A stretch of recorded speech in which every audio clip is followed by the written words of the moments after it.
Hello বন্ধুরা, আজকে একটা মালায়ালাম সিনেমা নিয়ে কথা বলবো। সিনেমাটা খুব খুব খুব হিট হয়েছে এবং চারপাশে প্রচুর কথা হয়েছিল একসময়। সিনেমাটার নাম হচ্ছে সূক্ষ্মা দর্শিনী, মানে মাইক্রোস্কোপ নিয়ে দেখলে সূক্ষ্ম দর্শন আর কি। সূক্ষ্মা দর্শিনী এটার নাম, দর্শিনী কারণ এখানে মেইন যে লিড সে একজন ফিমেল। নাজরিয়া নাজিম এখানে রয়েছে সেই ফিমেল প্রোটাগনিস্ট হিসেবে, এবং এখানে নেগেটিভ ক্যারেক্টার করছে বাসিল জোসেফ। মানে মিনলাল মুরলি বলে একটা সিনেমা বেরিয়েছিল মনে আছে টবিনো থমাসের, তার যে ডিরেক্টর বাসিল জোসেফ, সে কিন্তু প্রচুর সিনেমাতে অ্যাক্টিংও করেছে এবং no doubt he is very very very talented. Basil জোসেফের আমি রীতিমতো ফ্যান। মেরিন ফিলিপ এখানে বান্ধবীর চরিত্র করেছে, আখিলাও বান্ধবীর চরিত্র করেছে। এছাড়া দীপক পারাম্বল রয়েছে, সিদ্ধার্থ রয়েছে। সিদ্ধার্থ এখানে নেগেটিভ ক্যারেক্টার করেছে। তো কাস্টিং বেশ ভালো। অ্যাকচুয়ালি তোমরা এই নামগুলো সার্চ করো বা সুকুমার দাসের কাস্টিংয়ে যাও, তাহলে তাদেরকে দেখলে চিনতে পারবে, কারণ তারা প্রচুর সিনেমাতে কিন্তু কম বেশি রোল করে থাকে। নাম দিয়ে হয়তো অনেকেই চিনতে পারবে না। এবার চলে আসি গল্পটা সব থেকে আমার যেটা যেটা ভালো লেগেছে সেটা হচ্ছে এই সিনেমাটার concept. Thriller cinema, suspense mystery cinema তো প্রচুর দেখি, কিন্তু এখানে এত লেয়ারিং এবং লাস্টে ক্লাইম্যাক্সে এসে গল্পটা যে অন্যদিকে ঘুরিয়ে দিল যেভাবে, এবং লজিক্যালি যেভাবে এস্টাবলিশ করলো, মানে প্রথম দিকে তোমাকে কিছু সিন দেখাবে, সেই সিনগুলো আবার লাস্টে ক্লাইম্যাক্সে তোমাকে মানে এক্সপ্লেন করছে। খুব ভালো। তো গল্পটা অল্প করে বলছি। এখানে দেখাতে পাচ্ছি যে এখানে যে main lead protagonist Nazriya Nazim, সুষমা দর্শিনীর ক্যারেক্টারটা যে প্লে করছে, সে হাজব্যান্ড আছে, তার মেয়ে আছে, একটা হ্যাপি ফ্যামিলি। সে অনেক দিন ধরে বাড়িতে বসে আছে, সে একটা চাকরির খোঁজও করছে। তো তার একটা ফ্রেন্ড সার্কেলও রয়েছে, মানে সে যে নেইবারহুডে থাকে, যে পাড়ায় থাকে, সেখানে তার কিছু বান্ধবীও রয়েছে।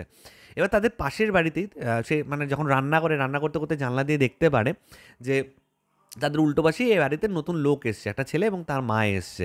তো আসার পর থেকে না তার একটা কেমন একটু সন্দেহভাজন চোখেই সে দেখছিল, মানে এই ফ্যামিলিটা একটু অড। মাটা সেরকম কোনো কথা বলে না, ছেলেটাও একটু অড বিহেভ করে। তারা একসময় এখানে থাকতো, অনেক দিন বাদে আবার ফিরে এসছে তাদের পুরনো বাড়িতে অ্যাকচুয়ালি। এবং ধীরে ধীরে যত গল্প এগোতে থেকে আমরা জানতে পারি যে তার যে মা অ্যালজেমের পেশেন্ট, তার মেমোরি লস, তার কিছু মনে থাকে না, এই থাকে না। এবং ছেলেটাও একটু অদ্ভুত বিহেভ করে, এই বিড়ালকে পাথর দিয়ে ছুঁড়ে মারে, একটা কোমরে ড্রাগনের মতো একটা প্রাণীকে মেরে সকলকে কেটে অনেক অনেক লোককে খাইয়ে দিচ্ছে। এই ব্যাপারগুলো রয়েছে, মানে একটু মেন্টালি আনফিট ছেলেটাও, একটু সাইকো টাইপের আর কি। তো যত গল্প এগোতে থাকে আমরা দেখতে পারি যে এই যে ছেলেটার মা, সেই মাটা নিরুদ্দেশ, 2-3 বার নিরুদ্দেশ হয়ে যায় এবং আলটিমেটলি একটা খুন হয়। খুনটা কার হয়, কীভাবে হয়, কেন হয়, এবং সেটা তারা কীভাবে সলভ করে পাড়ার লোকজন মিলে, এই মেয়েটা এবং তার বান্ধবীরা মিলে, সেটা নিয়েই বাকি গল্প। এবং ক্লাইম্যাক্সে একটা সিন আছে, মানে জবরদস্ত জবরদস্ত সিন। তো আমার ওভারঅল খুব খুব খুব ভালো লেগেছে। অনেকেই বলছিল এই সিনেমাটা দেখে তোমাদের সাথে শেয়ার করার জন্য।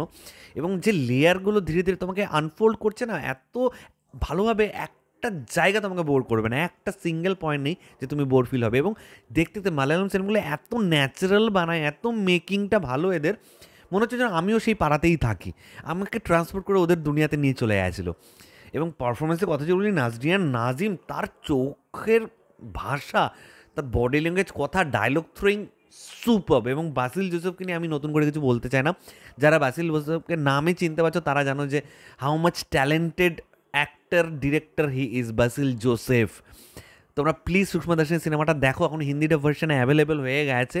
আমার প্লটটা খুব ভালো লেগেছে, কনসেপ্টটা বেশ ভালো লেগেছে, এবং লাস্টে ক্লাইম্যাক্সে গিয়ে আমাদের সোসাইটির একটা ইস্যুকে তারা অ্যাড্রেস করছে, সেই ব্যাপারটা আমার খুব ভালো লেগেছে। সো ওভারঅল আমি স্ট্রংলি রেকমেন্ড করছি সুকুমার দর্শিনী তোমাদেরকে দেখানোর জন্য। এর ডিরেক্টরের নামটা বলে দিই, একটা ডিরেক্টরের নাম ওখানে এমসি দিয়ে আসছিল, এমসি জিতিন হচ্ছে ডিরেক্টর এটার। তো no doubt brilliantly directed movie এবং ওয়েল ক্রাফটেড, মানে খুব সুন্দর একটা suspense mystery thriller build up রয়েছে। সবসময় তুমিও মানে পার্টিসিপেট করছে এই ব্যাপারটা রয়েছে। এক্সিকিউশন খুব ভালো, ব্যাকগ্রাউন্ড মিউজিক খুব ভালো, অভিনয় খুব ভালো, ক্লাইম্যাক্স খুব ভালো সিনেমাটার। তো সব কিছু মিলে একটা জমজমাট সিনেমা Sookshmadarshini. Please please please go for it. তোমরা যারা এই সিনেমাটা দেখেছো অলরেডি, প্লিজ নিচে কমেন্ট করে জানো তোমাদের কার কেমন লেগেছে, আর যারা দেখোনি তারা প্লিজ দেখো, তারপরে জানো তোমাদের কার কেমন লাগছে। তো আমার ভিডিও ভালো লেগে থাকলে লাইক কমেন্ট শেয়ার করতে একদম ভুলবে না। চ্যানেলটাকে যারা প্রথমবার দেখছো, নিচে যে রেড সাবস্ক্রাইব বাটনটা আছে সেখানে ক্লিক করো, পাশে একটা বেল আইকন আছে সেখানে ক্লিক করে অল অপশনে ক্লিক করে নাও। ঠিক আছে বন্ধুরা, ভালো থেকো সবাই, সাবধানে থেকো সবাই, love you all, take care.